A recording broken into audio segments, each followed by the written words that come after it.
Bienvenue dans le Jardin des Sources, un lieu où la pensée s'invite à de nombreux questionnements, loin des certitudes qui conditionnent les hommes à l'exil d'eux-mêmes. Ici, nous cherchons, nous interrogeons, nous écoutons. Car penser, c'est revenir aux sources, celles du langage, de l'expérience, du doute, de l'émerveillement. Animé par un échange entre Pierre et Hugo, un binôme justifié par une curiosité naturelle pour la vie des hommes, ainsi qu'une sincère amitié. Si vous voulez participer à l'émission en nous soumettant vos questionnements, c'est possible. Il suffit pour cela de nous contacter par mail ou via nos réseaux qui se trouvent en description du podcast. Nous tenterons d'intégrer vos questions en fonction de leur pertinence contextuelle. Si vous aimez ce podcast, n'hésitez pas à vous abonner et à le partager. Poussez la porte, le Jardin des Sources vous attend.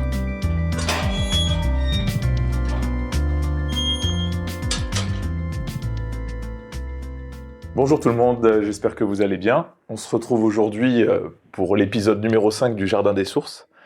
Épisode qui a failli ne jamais voir le jour, parce qu'il y a eu quelques petites frictions avec Pierre qui se sont déroulées. Comment ça va, Pierre ? Bien, très bien. Et à la suite d'un échange qu'on a eu en cours de semaine, j'ai croisé Pierre hier, donc là on enregistre aujourd'hui dimanche, le même jour que l'épisode sera diffusé. Et derrière l'idée que j'ai pu blesser Pierre, ce que je concède totalement, et ce qui a été aussi en quelque sorte réciproque, ce qu'on s'est dit, il a sauté un petit peu sur l'occasion pour justifier le sabotage du projet, de l'émission. En tout cas, c'est ce que j'ai tenté de soulever et de relever. Je ne remettais pas en question le fait d'avoir blessé un ami, mais l'idée que cette blessure était utilisée pour justifier sa propre mutilation. Parce que Pierre a aussi tendance et l'habitude à tenter d'éviter de se réaliser dans des domaines qui finalement lui sont propres et qui sont pour lui une évidence et dans lesquels il a une aisance, notamment l'écrit ou l'expression orale, on va dire, tout ce qui appartient au monde de la pensée. Et dès qu'il a une forme de retour par le regard, que ce soit par des auditeurs ou les gens qui l'entourent, de quelque chose qui le valide dans la nature de son être, il a tendance à fuir. Et donc on va parler aujourd'hui un peu du sabotage de la maïeutique. Qu'en penses-tu, Pierre ? Oui, c'est un moment très important parce que Saint Paul disait « Je ne fais pas le bien que je voudrais, je fais le mal que je ne veux pas ». Et ça a mis en évidence, grâce à toi aussi, c'est que ce que je ne veux pas, c'est être le spectateur du vivant. Parce que si on est le spectateur du vivant, c'était mon cas, et ça l'est souvent, je ne suis plus vivant. Donc, et qu'est-ce que ça met en jeu, dans le fond ? Tu me diras ce que tu en penses, mais ça met en jeu la dimension qui nous constitue en tant que personne émotionnelle. Et évidemment, c'est plus compliqué que des mots, parce qu'on peut tout justifier, et surtout tout cacher avec les mots. Et ça, c'est curieux, c'est arrivé à un moment où ma fille Pauline m'a vertement corrigé sur le fait que, et c'est vrai, j'ai été, il y a 2 ans de ça, assez agressif et violent avec un jeune homme qui est très sympathique et que j'aimais beaucoup, de toute façon, pour la simple raison qu'il avait un lien normatif avec l'université. Il m'a dit une chose qui m'a heurté, c'est-à-dire j'ai passé mon doctorat, et dans ma thèse de doctorat, tu as une présence, je parle de toi. Je pense que sans être orgueilleux, on peut se réjouir que quelqu'un parle de vous. Eh bien, je me suis posé la question du fait que ça m'a blessé et que j'avais l'impression que tout ce qui était mes émotions disparaissait dans un cadre de représentation qu'est l'université, où il y a de l'ambition, de la volonté de puissance, et que dans le fond, et en y réfléchissant, je me dis non, c'est pas ça qui me heurte, ça c'est la dialectique autour qui vise. Qu'est-ce qui peut te heurter ? C'est que dans le fond, toujours pareil, c'est vers cette reconnaissance hypothétique de l'université, être à l'intérieur d'un doctorat de philosophie, etc., ça faisait plaisir à qui? Et quand je dis ça faisait plaisir à qui, je pense à ma mère, évidemment. Et tu deviens d'un coup, par cette reconnaissance qui est le commencement de ce que tu dis, Hugo, sur le pourquoi, dans le fond, de la mutilation des dons, des talents, et même ce que l'on est pour soi, qui est extrêmement disposé à être dévalué pour ne pas être, justement.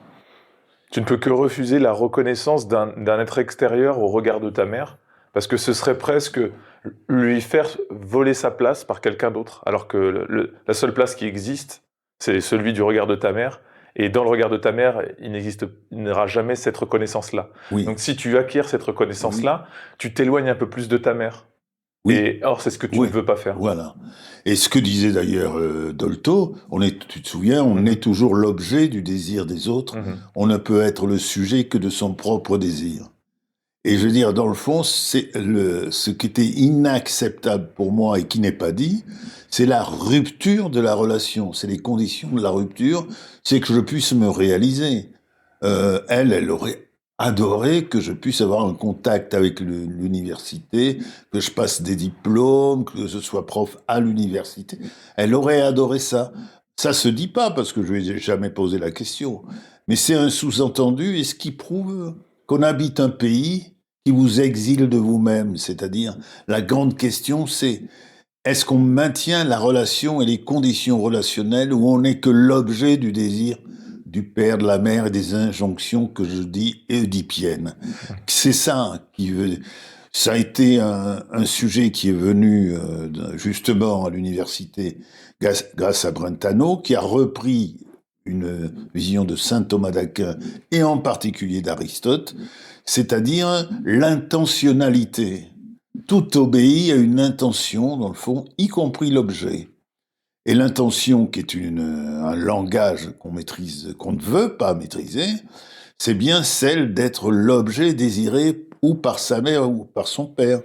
Et alors pourquoi, possédant les qualités que ta mère aurait désiré que tu exprimes, dans une représentativité, tu les fuis finalement? Parce que certains courent après des trophées pour avoir la reconnaissance du regard de leur bourreau. Oui. Et donc, qu'est-ce qui justifie ce paradoxe finalement quand tu t'approches de toi, ce qui est une part du regard que ta mère aurait voulu te concéder, finalement tu le fuis, pourquoi ça? Je l'ai toujours fui, tu le disais, mais ma vie est une histoire de sabotage, c'est vrai. Du point de vue de la volonté de puissance, je peux que m'en réjouir, d'être moins puissant et plus fidèle que je crois à ce que je suis.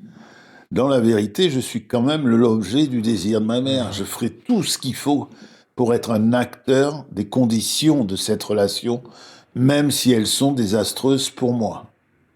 Et elles le sont, parce qu'un sabotage, c'est quand même habiter le pays où on disparaît pour n'exister que dans la relation oedipienne de soumission au désir de la mère ou du père sur soi.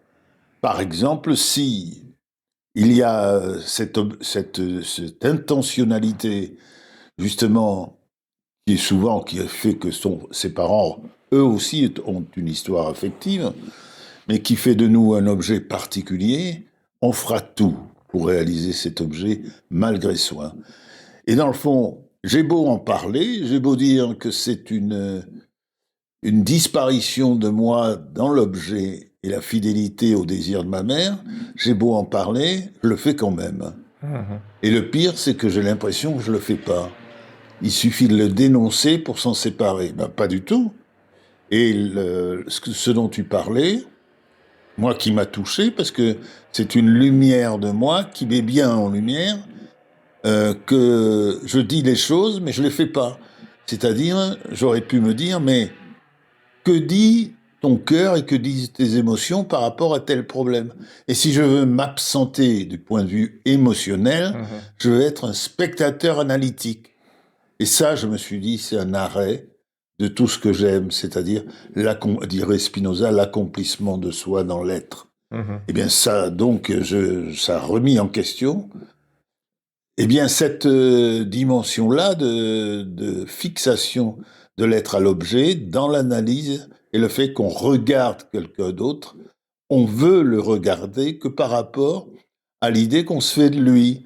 Partant du principe très étonnant qu'une idée est bonne pour la simple raison que c'est la sienne. Et Donc, comment tu prends conscience finalement de cette notion de sabotage? Qu'est-ce qui le met en lumière? parce que je pense que j'ai un rapport, et ça remet en question, pas en question, mais ça rétablit un peu le centre même que toute vie et que l'être est, dans le fond, une histoire entre soi et soi. Alors, où on aime la vérité de soi, et on n'a pas peur de se confronter à ce que l'on est, et on va essayer de se transformer, d'être toujours meilleur par rapport à cette fidélité qui, de mon point de vue, est la source de la vie, où dans le fond, on va aimer ce qui nous détruit en nous éloignant et favoriser ce qui fait qu'on disparaît dans la norme, l'acceptation, l'ambition, la puissance, quelquefois le meurtre, et de soumettre le vivant à sa seule volonté. Je pense que c'est une maladie, dans le fond, qui est la maladie de tous les hommes, du fait qu'ils soient, que je te disais, j'ai été pris en flagrant délit. Tu peux avoir la science que tu veux, dire des choses que tu considères comme honnêtes et vraies, et dans le fond, tu n'es qu'en train d'avorter de toi-même. De justifier ton refoulement émotionnel. Oui, voilà. Et il est évident, ce refoulement émotionnel, parce que il y a quelque chose de plus important que le fait d'avoir raison, ou d'avoir raison sur la supposée analyse qu'on peut se faire des autres. Et c'est quelque chose d'important. Parce que dans le fond, qu'est-ce qui va périmer cette habitude de chercher la puissance en contrôlant les idées et les opinions et la vision? Qu'est-ce qui va le périmer? Eh bien, parce qu'on veut sauver en soi et hors de soi un lien qui fait qu'il y a quelque chose ou quelqu'un à qui l'on tient et que c'est plus important que, donc, si on y tient, on l'écoute. Et si on l'écoute, on se dit que c'est peut-être vrai. Et quand on se dit que c'est peut-être vrai, eh bien, on s'aperçoit que c'est complètement vrai. Et donc, c'est peut-être que il y a plus important et plus beau dans la naissance de la vie en soi, quelque chose de plus beau que le simple fait d'avorter de soi-même dans la violence, les idées. Ça reprend les idéos grecs, et dans le fond, toute la philosophie du XXe siècle et de la fin du XIXe siècle, eh bien, a une imperfection, je dis, radicale. C'est que ces gens-là, qui étaient des gens universitaires, pensaient qu'ils avaient une hauteur dans leur pensée, et dans le fond, il y avait quelque chose de satisfait dans leur volonté de puissance. C'est quand même et que ça rappelle ce que disait Socrate, tu te souviens, l'homme le plus ignorant. Le plus ignorant, c'est celui qui pense qu'il ne l'est pas. Oui. Et je veux dire, c'est puissant. Je sais que je ne sais rien, et Gnotis et automne, connais-toi toi-même. C'est unique dans la pensée. Et tu penses par exemple que l'amitié est une vertu qui peut transcender le déterminisme analytique qui nous, qui nous exile de nous-mêmes dans l'expression de nos sentiments, et que finalement l'amitié qui pourrait être perçue comme quelque chose d'assez superficiel, c'est un projecteur sur soi, dans ce que l'amitié a comme force de pouvoir nous permettre d'avoir un autre relief sur soi-même, un autre regard. Mais je crois qu'il est insuffisant. L'amour et l'amitié sont insuffisants. Ce sont des perturbateurs endocriniens, on dirait. C'est qu'est-ce que ça veut dire, l'amitié ou l'amour, disons? On peut toujours dire que c'est central dans sa vie, qu'on aime quelqu'un. De pouvoir le prouver et le faire naître dans ce qu'il a de beau, d'ailleurs, c'est dire qu'on l'accepte, et si on l'accepte, ça veut dire qu'il y a toute une partie de cette volonté de puissance à laquelle on renonce, et qui fait qu'il y a quelque chose de plus important dans l'amour de la vie et de l'autre que le fait d'avoir raison, d'analyser, de comprendre.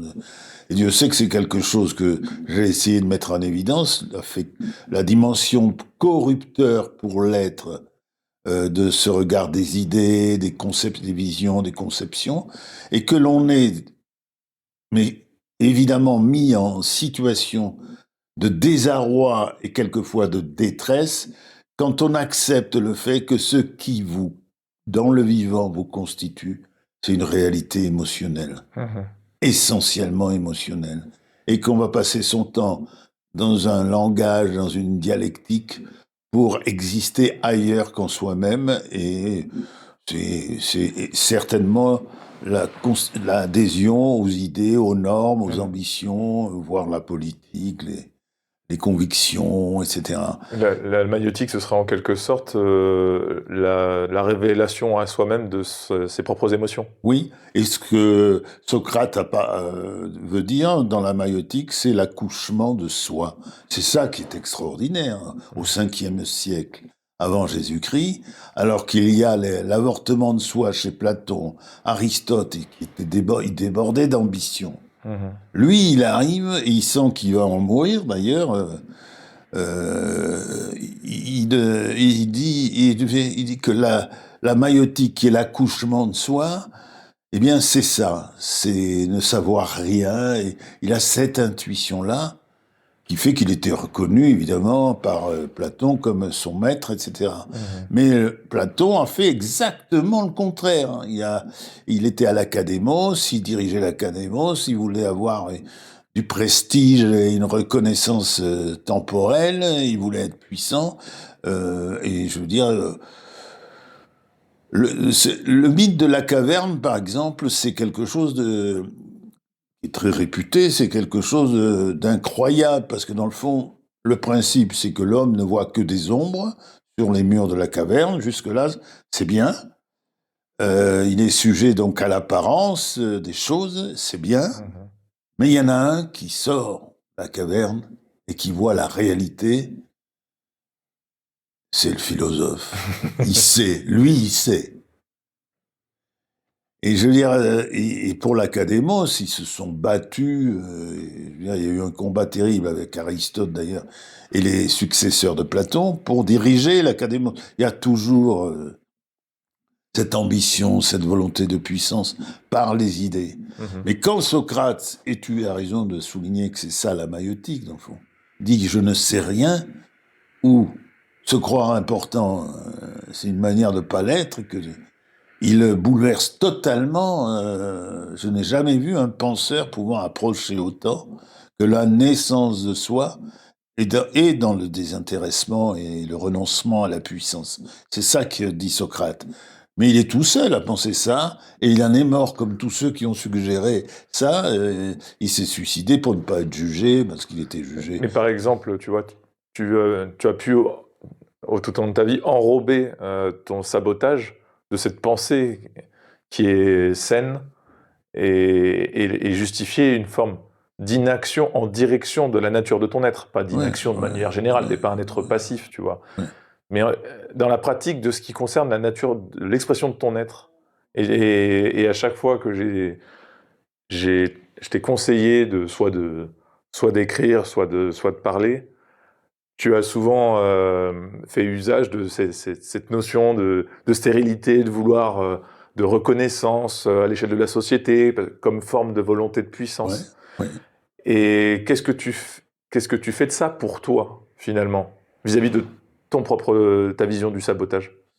Bien, je crois que j'ai choisi, au niveau de ma formation quand j'étais plus jeune, exactement le trajet où j'étais sûr que ma mère ne verrait rien, ni que je ne représentais rien pour elle.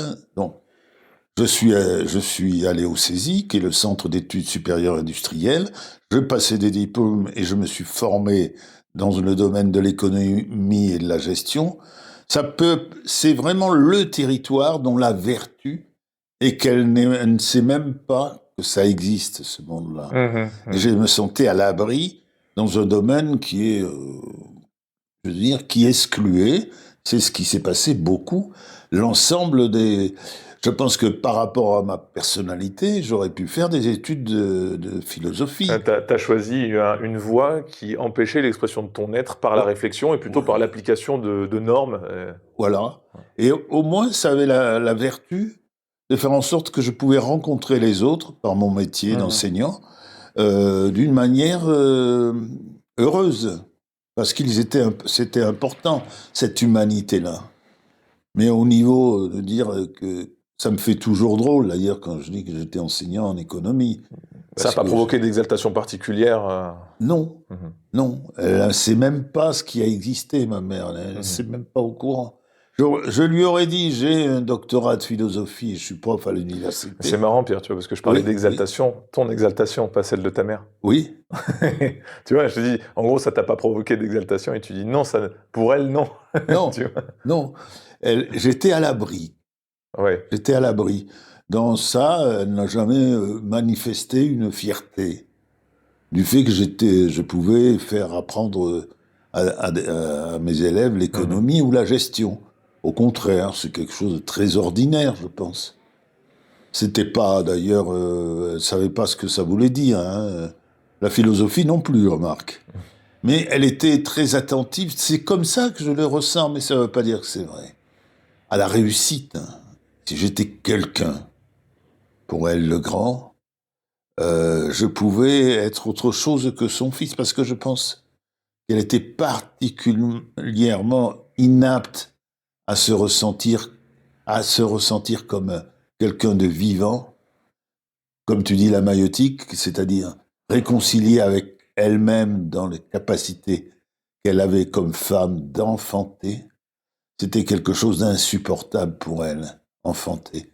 Pourquoi ? Parce qu'elle enfantait grâce à la relation qu'elle avait avec mon père. Et à cette époque-là, les femmes n'existaient que par rapport à ça. C'était un devoir.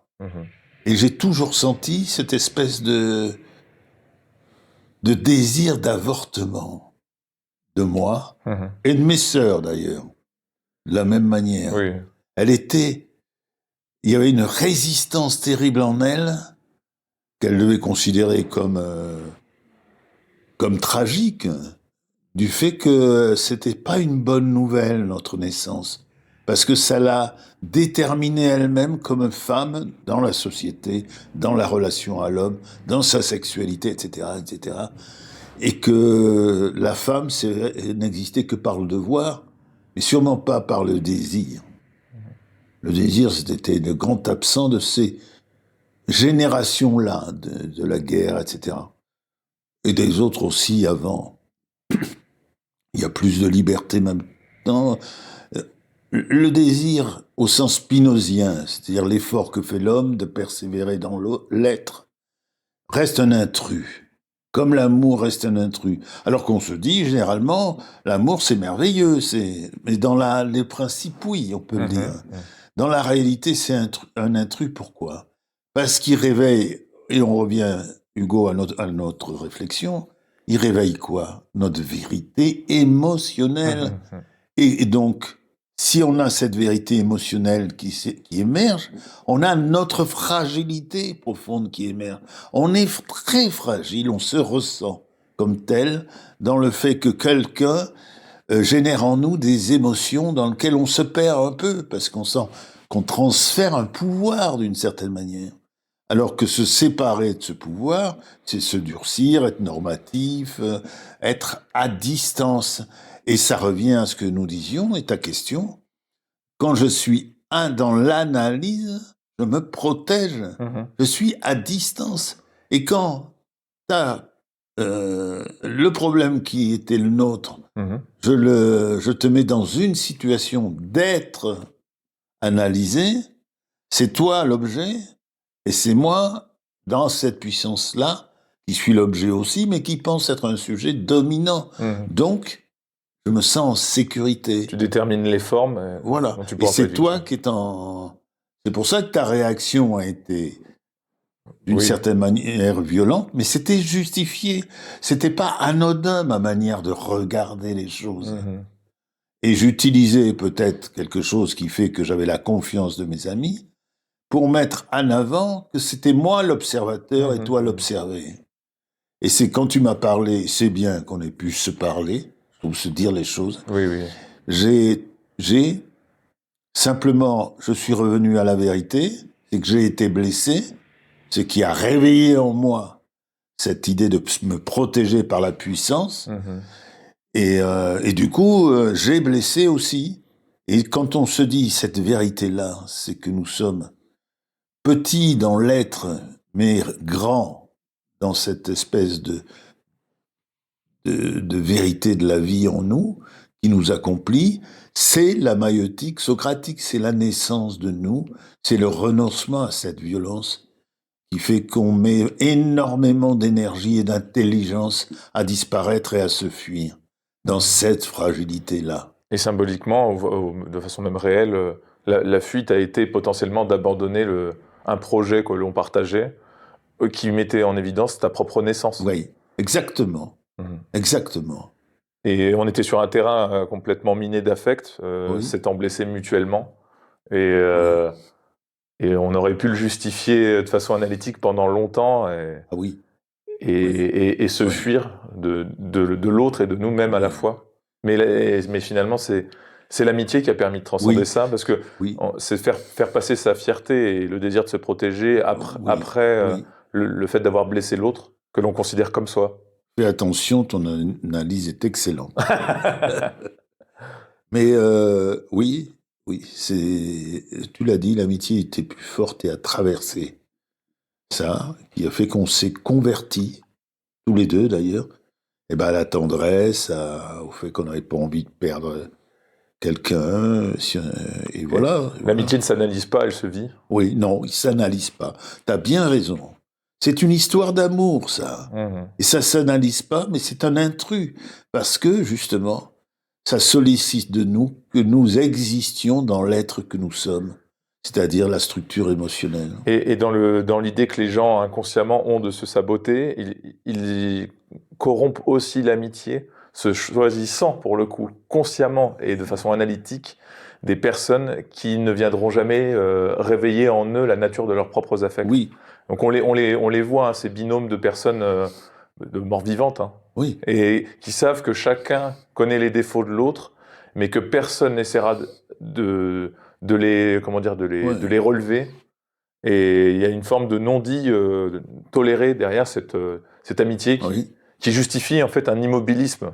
oui, Et oui, dès oui, qu'un de ses oui, membres décide de naître à lui-même, oui, généralement il devient un ennemi au regard de l'autre. oui, exactement. Généralement, on peut se tromper quand même. Généralement. Oui. Moi, je l'ai vécu toute ma vie quasiment, ça. J'étais armé, Hugo, jusqu'aux dents. Mhm. Même mes voyages, tout ce qui se passait, ça avait une apparence de quelque chose d'intérieur et de profond. Ça n'était pas du tout. C'est une manière que j'avais de m'armer. Les portes et les fenêtres étaient fermées. Exactement. Ça a été...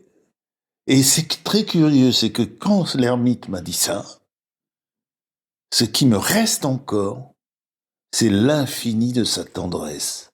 Mhm. Il était d'une tendresse dans son regard incroyable. Et c'est ça qui fait que c'était beau pour moi et que je n'ai jamais, évidemment, fondateur, c'est certain. Mais dans le fond, regarde ce que j'ai vécu du point de vue affectif. Ça a été toujours une véritable intrusion de la vie et de l'amour. C'est-à-dire, l'amour est un intrus. Mhm. Parce que je fuyais, comme beaucoup d'entre nous, c'est ma fragilité profonde dans toute l'essence de ce que je suis.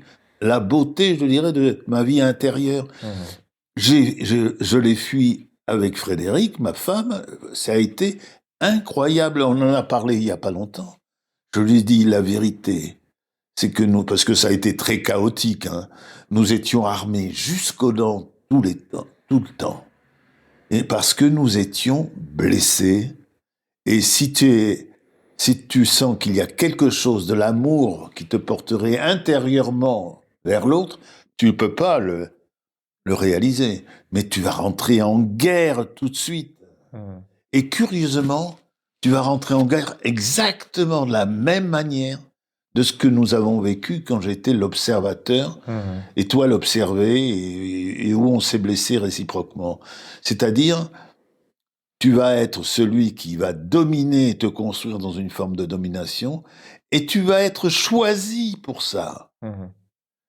C'est-à-dire, les deux sont une construction, et je dirais une destruction de soi-même et un avortement de soi qui stabilise et d'une façon sécurise la relation. L'ennui, c'est que ça peut pas marcher. Et ça peut durer toute la vie. Et ça peut durer toute la vie. Ouais. Mais c'est vrai qu'on s'est perdu, etc. Et on s'est retrouvé autour de ce travail intérieur où enfin, à l'époque, Fred, elle me disait, essaye d'être mou. Elle a fait pas mal d'analyses, elle a pris un psychanalyste à l'époque, elle a fait des séances de ceci, cela, je veux dire, rien ne pouvait faire, et rien ne pouvait m'atteindre de toute façon.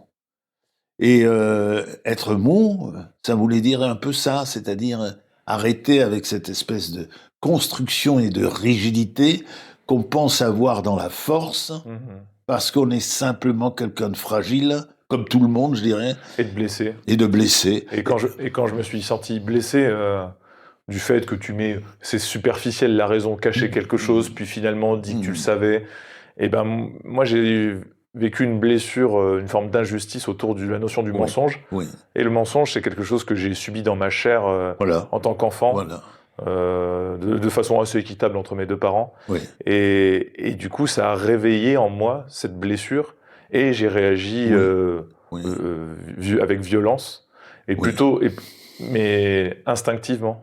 Plutôt que de comprendre dès le début que j'étais blessé et te dire que ça m'avait blessé, ben je t'ai blessé à ton tour. Mais Hugo, avoue que dans le fond, tout a été balayé de nos captivités, et tu le disais, de ces attachements reliés tellement aux blessures de l'enfance, tout a été balayé quand on a dit la vérité. C'est-à-dire que nous étions uniquement des gens blessés et dans la difficulté de vivre cette blessure. Et il faut le faire, dans le fond, de dire ça. Parce qu'au départ, on démarre sur des justifications. J'ai dit ça pour ça. Mais t'as fait ça comme ça. C'est une dialectique dont le but est de rester caché. Bien sûr. Puis à un moment donné, on a dit non.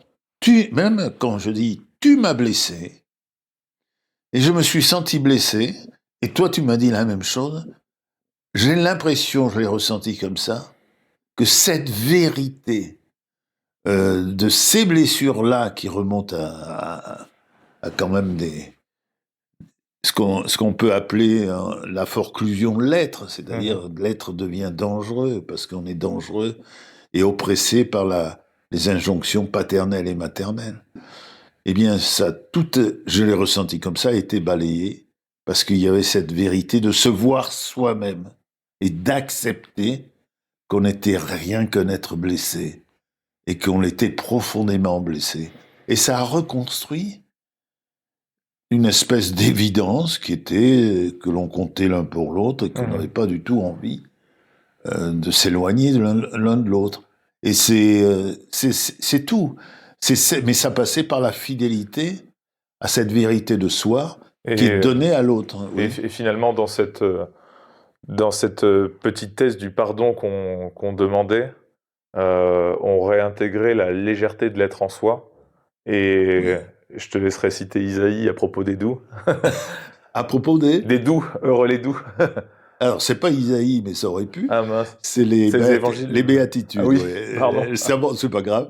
Le sermon sur la montagne, heureux les doux, car ils posséderont la terre, c'est ça qui est extraordinaire. Heureux les miséricordieux, etc.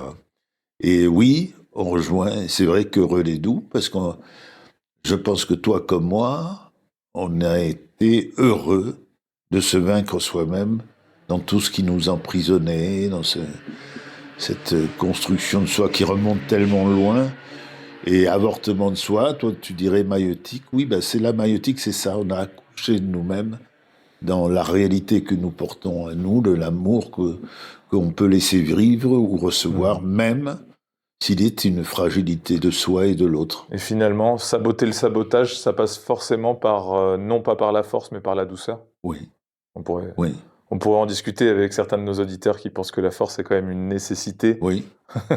Oui, et je me dis que tu dois avoir une bonne méthode parce que peut-être tu as une connaissance de ce que c'est que cette force qui tente à avorter de soi dans l'être. Parce que dans le fond, si j'ai écrit quelque chose ou si j'ai créé quelque chose, c'est de ta faute. J'aime bien faute, tu sais. On dit faute. Pour dire, c'est grâce à moi quand même. Mais oui, Je oui. déconne. Non, mais c'est un peu vrai. Oui. Parce que même si tu te trompes, qui est le cas de tous les humains, tu peux, c'est la lathéia grecque, c'est-à-dire tu es vrai. Il y a une vérité dans ta démarche. Et je pense que tout ce cheminement que j'ai pu faire autour de ces amitiés-là, eh bien, ça m'a permis quand même de saboter un peu moi. Donc, il y a quelque chose de vrai. Et cette vérité de soi, c'est aussi une victoire extraordinaire, parce que on a beau dire, on est toujours masqué, toujours, à cause de cette fragilité et du fait qu'on est apeuré et qu'on est caché. Et on ferme, comme le disait l'ermite, c'est ce qu'il voulait dire, on ferme ses portes, ses fenêtres, et on se dit, là, je risque rien. C'est un travail d'équipe dans l'idée que le regard que je te porte est un autre regard que celui qui initialement comptait à tes yeux, Oui. et que tu as aussi le courage de voir au travers de mon regard, Oui. en sachant que ce n'est aussi que ma perception, mais qu'elle diffère de celle qui t'a toujours déterminé, Oui. et que ça demande notamment de la confiance, voire de l'amour, pour Oui, avoir... oui. Et c'est une évidence, par exemple, dans une situation où je l'ai vu et approché, où tu es quelqu'un d'autre, avec les gens qui souffrent, tout ça. Tu peux en Tu es parler. totalement quelqu'un d'autre. Et je dirais, tu es quelqu'un d'autre, et ce quelqu'un d'autre, c'est toi. Il est autant, il est étranger dans la vie habituelle, parce que nos peurs se réveillent à ce moment-là. Quand tu es confronté à une fragilité, qui est la souffrance des autres, tu deviens complètement toi-même. On dirait que tu es un doux. Tu es un doux. Et peut-être parce que tu es plus en sécurité en raison du fait que l'autre est Désarmé. Oui, désarmé. Voilà, peut-être c'est ça. Mais c'est bouleversant assez de se voir dans le milieu de ton travail professionnel et de voir, à mon avis, la profondeur de ton approche. Et le progrès qu'on a à faire, peut-être, c'est de le continuer dans sa vie qui semble ordinaire, dans sa relation affective avec ses amis, ses amours, des choses comme ça. Rester cet homme-là, c'est pas facile, quoi. Non, c'est vrai, mais je pense qu'il est tout de même nécessaire de proposer le masque aux autres, non pas par désir personnel, mais par nécessité de protéger l'être en soi de la violence des hommes. Parce que on marche sur un terrain miné. Donc, si c'est que du domaine de l'apparat, c'est autant un bouclier qui protège la nature de son enfant intérieur, et de pouvoir lui permettre de s'exprimer dans un autre contexte. Alors, ce serait bien que nous en parlions dans une autre séance. Pourquoi pas? Parce que c'est tellement important. Moi, je te rejoins, hein, je veux dire, de garder son masque. Mais est-ce que, dans le fond, est-ce que c'est pas important aussi de savoir pourquoi on le fait, d'avoir une distance par rapport à ça? Oui. Mais de ne pas croire et d'être convaincu par le personnage qu'il sien. Encore une fois, il s'agit d'une vérité. Si on se dit, je suis dans un personnage parce que je veux me protéger de la violence des autres, c'est beau d'une certaine manière, et on n'est pas un prisonnier. On prend cette distance, et c'est utile à se sentir plus libre. Pour autant que ce soit pas un projet offensif, mais défensif. Mais si on croit en son personnage, on disparaît, à mon avis, et on avorte de la totalité en soi de ce qu'est le vivant, et qui est inséparable de la fragilité. Et quelles sont fondamentalement les clés pour éviter de se saboter, d'après toi? Alors j'ai mis tellement de puissance et d'intelligence à me saboter que je suis peut-être le dernier à pouvoir donner un conseil. Mais peut-être pas tant que ça, en fait, quoi. Mais je crois que ce qui est central, je crois, hein, c'est pas les autres, c'est le rapport qu'on a avec soi. Si jamais on se regarde dans une sorte d'introspection et qu'on se dit qu'on a une mésestime de soi-même, c'est qu'on s'est perdu et que la question se pose du chemin de retour vers soi, dont on parle souvent. Mais tout se passe pas à l'extérieur de soi, mais à l'intérieur de soi. Est-ce qu'on est quelqu'un d'important à ses propres yeux? Voilà. Et si c'est non, d'abord, ça veut dire qu'on est le premier à se mésestimer, alors même qu'on porte en nous-mêmes tous une grande, grande beauté de la vie qui nous est donnée. Au moins, ça. Nous sommes admirables dans le vivant et la réalité de notre naissance physique à nous. D'ailleurs, on le pense pour les enfants et les enfants que nous avons été.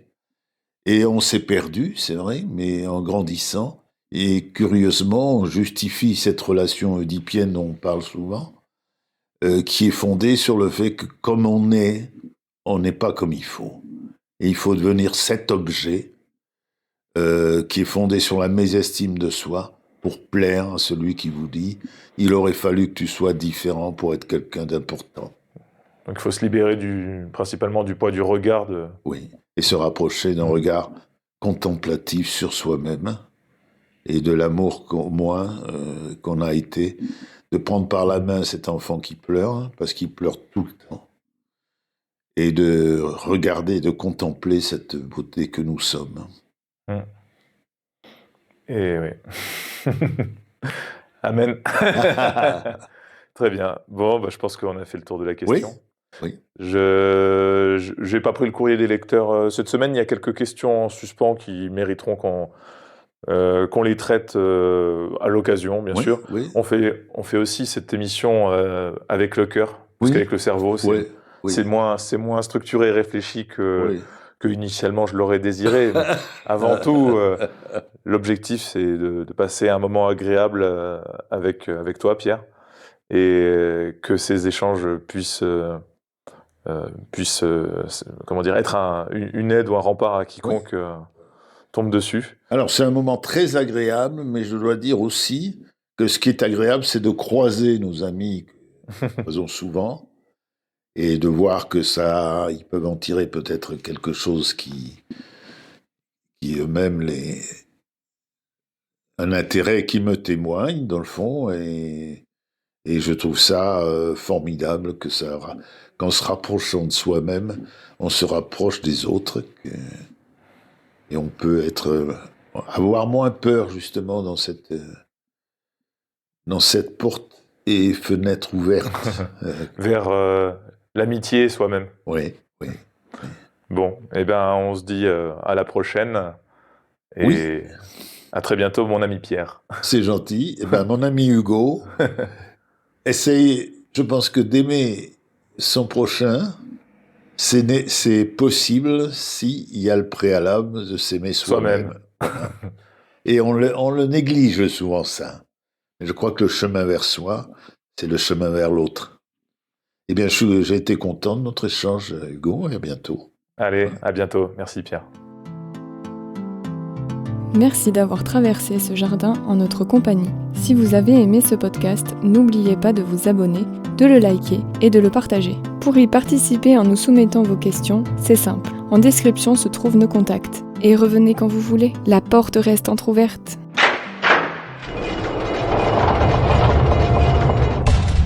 J'ai vu l'enfer. J'ai peur sans arrêt. Je veux pas mourir. Une telle souffrance. Tout dépend de la façon dont tu regardes les choses. Alors ne t'en fais pas. Si tu as peur de la mort, si tu te cramponnes trop, tu vois des démons qui t'arrachent à la vie. Mais si tu as fait la paix en toi, alors ces démons deviennent des anges qui t'affranchissent du poids de la terre. D'accord? Bon, relax.